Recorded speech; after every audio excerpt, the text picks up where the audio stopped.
대구 시민 여러분 안녕하십니까? 시민 속으로 한 걸음 소통하는 민생의회 제8대 대구광역시의회 제287회 정례회 뉴스입니다. 먼저 주요 뉴스입니다. 올해 마지막 회기인 제287회 정례회가 11월 8일부터 44일간의 일정으로 마무리됐습니다. 이번 정례회는 대구시와 대구시 교육청의 예산안 심사와 시정 전반에 대한 행정사무감사도 함께 진행됐습니다. 이와 함께 위원회별 안건 처리 결과 전해드립니다. 이어서 의원들의 5분 자유발언 소개합니다. 예산결산특별위원회가 대구시가 제출한 2022년도 예산안에 대한 종합심사를 통해 예산안을 수정 가결했습니다. 대구광역시의회 제287회 정례회가 11월 8일부터 12월 21일까지 44일간의 일정으로 진행됐습니다. 제8대 대구광역시의회 287회 정례회에서는 대구시 및 대구시 교육청의 예산을 포함해 예산안 8건, 재개정 조례규칙안 76건, 동의 승인안 21건, 의견 제시안 2건 등 총 107건의 안건을 처리했습니다. 11월 8일에 열린 1차 본회의에서 장상수 의장은 오늘부터 2021년도 행정사무감사와 2022년도 예산안 심의 등 연중 가장 집중력이 필요한 시점이며 시민의 세금이 한 푼도 새는 곳이 없이 알뜰하게 관리되고 시민이 보다 나은 삶, 발전적인 도시를 위해 유용하게 쓰일 수 있도록 효율적인 심사와 감사가 이루어질 수 있도록 당부드린다고 밝혔습니다. 11월 9일부터 22일까지 14일간 실시된 행정사무감사에서는 코로나19와 관련된 각 분야별 대응의 적정성과 단계적 일상회복 대책을 집중 검증했습니다. 또한 군의군 편입, 취수원 이전, 통합신공항 건설 및 종전부지 개발, 복지 사각지대 지원 대책 등 당면 현안에 대해서도 날카로운 문제 제기를 이어가며 개선 방안 마련을 촉구했습니다. 대구광역시의회가 지난 12월 21일 제4차 본회의를 마지막으로 2021년 의사 일정을 모두 마무리했습니다. 대구시의회는 상임위원회별로 2021년 제3차 추경 예산안을 비롯한 소관조례안 재개정 등의 안건을 심사했습니다. 12월 1일에 진행된 제2차 본회의에서는 각 위원회별로 심사를 통과한 추경안과 조례안 등을 의결하고 시정질문과 5분 자유발언을 진행했습니다. 이어 16일에 열린 제3차 본회의에서는 2022년도 예산안 및 기금 운용 계획안을 최종 의결했고 17일부터 나흘간은 상임위원회별로 행정사무감사 결과 보고서를 검토했습니다.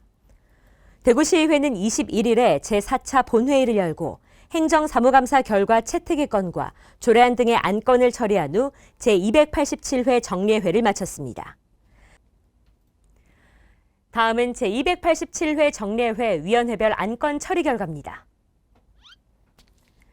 기획행정위원회는 대구광역시 용역관리 및 운영에 관한 조례 일부 개정 조례안을 발의해 원안 가결했습니다. 이번 안건으로 예산 낭비, 책임 회피성 용역 등 부실 용역을 사전에 차단할 수 있는 제도적 기반을 마련할 것으로 기대를 모았습니다. 이 밖에도 대구광역시 지방보조금 관리 조례 전부 개정 조례안, 대구광역시 재증명 등 수수료 징수 조례 일부 개정 조례안 등 8건을 원안 가결했습니다. 문화복지위원회는 대구광역시 사회복지협의회 지원조례 일부 개정 조례안을 상정해 원안 가결했습니다. 이 안건은 사회복지시설과 관련 기관 및 단체와의 유기적인 연계와 협력 체계를 구축해 시민들의 복지 증진과 지역사회의 복지 발전을 위해 제안됐습니다. 문화복지위원회는 이 외에도 대구광역시 출산 장려 및 양육 지원에 관한 조례 일부 개정 조례안, 대구광역시 시민 여가 활성에 관한 조례안 등 15건을 원안 가결했습니다. 경제환경위원회는 2022년도 혁신성장국 소관 출연 계획안을 발의해 원안 가결했습니다. 이번에 발의된 계획안은 한국뇌연구원 2단계 및 실용화센터 건립, 대구경북 첨단의료산업진흥재단 운영, 국립대구과학관 운영 지원 등의 내용을 담고 있습니다. 경제환경위원회는 대구 스마트시티센터 관리 운영 민간 위탁 동의안, 대구광역시 해외사무소 운영 민간 위탁 동의안 등 4건을 추가 발의해 원안 가결했습니다. 건설교통위원회는 대구광역시 도시계획 조례 일부 개정 조례안을 발의해 원안 가결했습니다. 개정 조례안에는 도시관리 계획안 입안 시 인터넷 홈페이지에 계획안의 공개를 의무화해 주민 의견 청취 방법을 개선하는 방안이 포함됐습니다. 건설교통위원회는 이 외에도 대구광역시 주차장 설치 및 관리조례 일부 개정 조례안, 대구광역시 개인형 이동장치 이용 안전증진 조례 일부 개정 조례안 등 3건을 원안 가결하고 도시관리계획 결정에 대한 의견 제시했건, 장기 미집행 도시계획시설 현황 및 단계별 집행계획 의견 제시했건에 대해 찬성 의견으로 가결했습니다. 교육위원회는 2022년도 대구광역시 인재육성장학재단 출연 계획안을 발의해 원안 가결했습니다. 이번 계획안은 학업에 어려움이 있는 교육 소외계층 학생을 지원하기 위해 설립된 대구광역시 인재육성장학재단의 목적사업 운영을 위한 장학금을 마련하자는 취지로 제안됐습니다. 이 밖에도 대구광역시립학교 설치조례 일부 개정 조례안, 사이버 상담실 운영사무 민간위탁 동의안 등 11건을 원안 가결했습니다. 다음은 이번 정례회에서 나온 시정 질문 내용을 소개합니다. 이영애 의원은 정례회 제2차 본회의에서 시정 질문을 통해 공원부지로 지정된 지 반세기가 지나도록 도심 속의 흉물로 전락해가고 있는 장기공원의 문제점을 조목조목 꼬집고 조속한 개발을 촉구했습니다. 또 김태원 의원은 대규모 일종 일반 주거지역에 속한 대구 수성지구의 도시계획 규제를 규탄하면서 아파트 단지처럼 양호한 주거환경 확보와 재산권을 보호하기 위해 2종 일반 주거지역으로의 종상향을 강력하게 촉구했습니다. 대구시의 현안에 대해 다양하게 제기된 의원들의 5분 자유발언 내용을 소개해드립니다. 이진련 의원은 지방자치법 개정과 지방의회의 인사권 독립 등 새로운 변화에 대한 대구시의회의 정책 방향성과 개정된 지방자치법의 의미를 되짚어보는 시간을 마련했습니다. 이영애 의원은 대구기업 명품관의 효과적인 운영을 위해 ICT를 활용한 판로 확보와 더불어 기존 입점 점포들과 사회적 경제 유통지원센터인 어울들의 상생 발전 방안에 대해 제안했으며, 임태상 의원은 서대구 산단 재생 사업에 대해 대구시가 단순 임대 사업의 수준이 아닌 노후 산단 재생과 도약을 위한 정책으로 인식해 줄 것을 당부했습니다. 송영헌 의원도 점점 낙후돼가고 있는 성서 지역의 재도약을 위해 양질의 유아교육 시스템인 공립단설유치원의 설립 등의 방안을 촉구했습니다. 이태손 의원은 코로나19로 크게 위축된 대구시의 내수관광 활성화를 위해 타도시와 차별화되는 시티투어 구성 및 할인 이벤트 등을 제안했으며, 김성태 의원은 스스로 자립생활이 어려운 취약계층을 위해 지원주택 제도의 시범사업의 조속한 시행, 전담조직 확대 및 예산 확보 등을 적극적으로 촉구했습니다.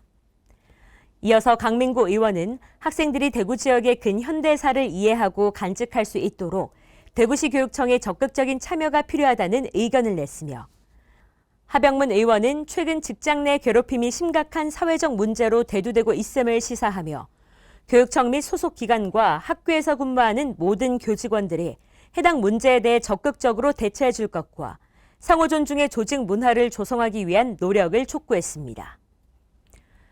대구시의회 예산결산특별위원회가 대구시가 제출한 2022년도 예산안에 대한 종합심사를 통해 예산안을 수정 가결했습니다.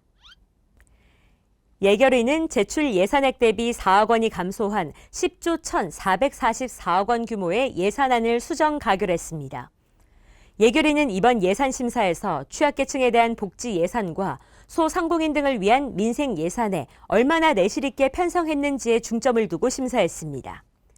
예결위는 심의 첫날 정책 질의에서 미래형 자동차 산업 육성 방안, 대구 복귀기업 유치 및 지원 방안, 지역 중소기업 지원 대책과 관련한 재원 확보 방안 마련을 촉구했으며, 특히 청년 일자리 정책에 대한 전반적인 재검토를 주문했습니다. 이후 종합심사에서는 내실 있는 재정 운용을 위해 세입 및 채무관리뿐만 아니라 사업 간의 우선순위를 철저하게 검토해 시급한 현안과 민생 사업들이 소홀해지지 않도록 면밀하게 살펴줄 것을 당부했습니다. 대구광역시의회 감염병 대책 특별위원회가 대구 동산병원을 방문해 현장 점검을 진행했습니다. 대구광역시의회 감염병 대책 특별위원회는 지난 15일 재택치료협력병원인 대구 동산병원을 방문해 의료진들을 격려하고 현장의 애로사항에 귀를 기울였습니다. 대구 지역에서 최초로 재택치료협력병원으로 지정된 대구 동산병원은 11월부터 무증상 및 경증 환자를 위한 재택치료 지원센터를 운영해오고 있습니다. 송영헌 감염병 대책특위 위원장은 재택치료지원센터를 방문해 충분한 병상 확보와 안전한 재택치료를 위해 24시간 신속 응급대응 체계 구축에 더 힘써달라고 당부했습니다. 이날 특위는 대구 동산병원 점검을 마친 뒤 중구 수창 청춘맨션에서 전시 중인 코로나19 특별전을 참관하고 현장 방문 일정을 마무리했습니다. 이번 정례회에서는 서면 질문도 이어졌습니다. 건설교통위원회 황순자 의원이 참전 유공자에 대한 실질적인 보훈 예우수당 지원 방안을 촉구했으며 경제환경위원회 이태손 의원이 교육재난지원금 지급 및 우유 무상급식에 대한 대책 마련을 촉구했습니다. 황순자 의원은 서면 질문서를 통해 전상군경, 공상군경 미망인에 대한 예우와 지원에 대해 대구시의 명확한 입장을 표명해 줄 것을 주문했습니다. 이에 대구시는 내년에는 대상자 간의 형평성, 대구시 및 구군의 재정 상황 등을 검토한 후 지급 대상 확대 계획을 종합 검토할 예정이라는 답변을 내놨습니다.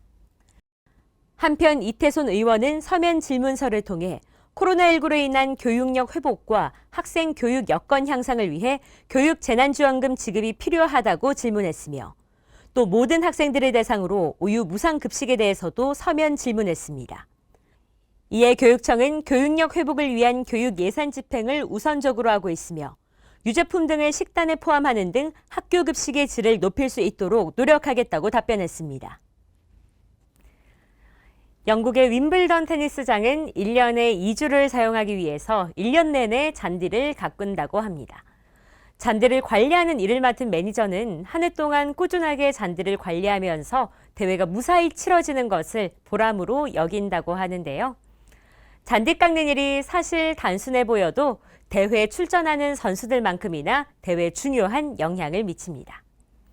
대구시의회도 이렇게 작은 일에도 사명감과 책임감을 가지고 다가오는 한 해를 잘 준비하도록 하겠습니다. 이상으로 제287회 정례회 의정뉴스를 마칩니다. 감사합니다.